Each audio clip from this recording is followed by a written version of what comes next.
Welcome to Alphabet City. This is the show that covers everything to do with Alphabet Inc. That's the company that owns Google and a bunch of other companies. I'm your guide, Ayaz Akhtar, and you are our fantastic audience. You read the title of the video, so you know what we're going to talk about. First stop, Android Avenue. Either the Bell knows things about Samsung's plans, or it is just making up all kinds of stuff that sound very believable. They say we are getting 3 Galaxy S10 models. Their code names are Beyond 0, Beyond 1, and Beyond 2. 0 is the entry-level model, 1 is the normal one, likely the S10, 2 is the big one, likely the S10 Plus, 3 was not included in the list, so I don't know why we're talking about it. Let's talk about 0. No, not that 0. The Bell says the 0 would have a fingerprint sensor on one of the sides of the phone, kind of like a Moto device. The 1 and 2 would have fingerprint sensors built into the display, like that snazzy Vivo phone. The Bell says this technology will cost Samsung $15 per fingerprint module. The regular sensors cost about $2 according to the same source. And 3, I don't know what you're doing here, so just get going. The Bell also said the 0 would have 1 rear camera, the 1 would have 2 or 3 rear cameras. There are conflicting reports on this, both from Bell. The 2 would have 3 rear cameras, and the 3 would not exist. Stop with the 3. Back to the Beyond 2. It could also have 2 cameras on the front. That's right, the Galaxy S10 Plus could have a total of 5 cameras on it. Samsung is expected to show off its next S phones early next year. Next up, X-Crossing. A report by Reuters says that Kenya will be using Project Loon to bring internet to rural areas. Reuters spoke to Kenya's Information, Communication and Technology Minister, Joe Mucheru, who said the Loon team are still working out contracts, and hopefully, once that's done, we can be able to see almost every part of the country covered. If you're unfamiliar with Project Loon, it's a project of the X company.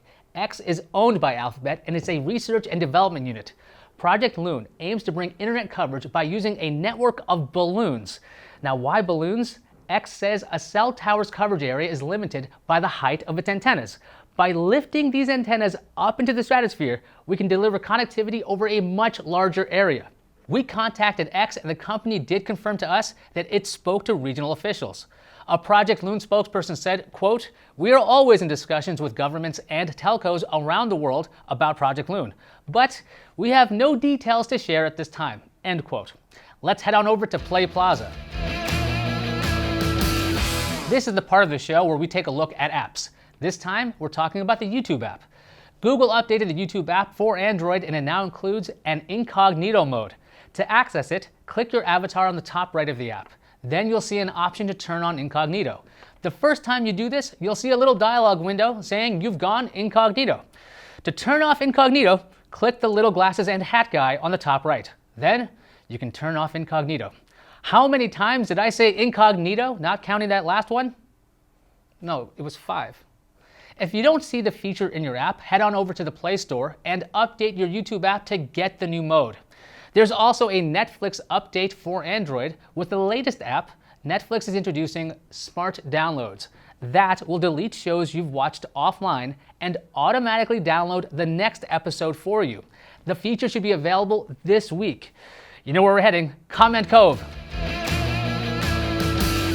This is the part of the show where we shine a spotlight on the best audience in the world, you fine folks. Last time we talked about a report that says Google is working on some kind of game streaming system. Daniel Castro had this to say about it. Google should look into buying or teaming up with NVIDIA Shield and Stream. The NVIDIA Shield TV runs Android, has Google Assistant, built-in Chromecast, and all the main streaming apps. He went on to say, if the NVIDIA Shield TV could somehow run Steam games, I'd throw my money all over that. That's a really interesting idea, Daniel. Our TV guru David Katzmeyer is a big fan of the Shield as a streamer.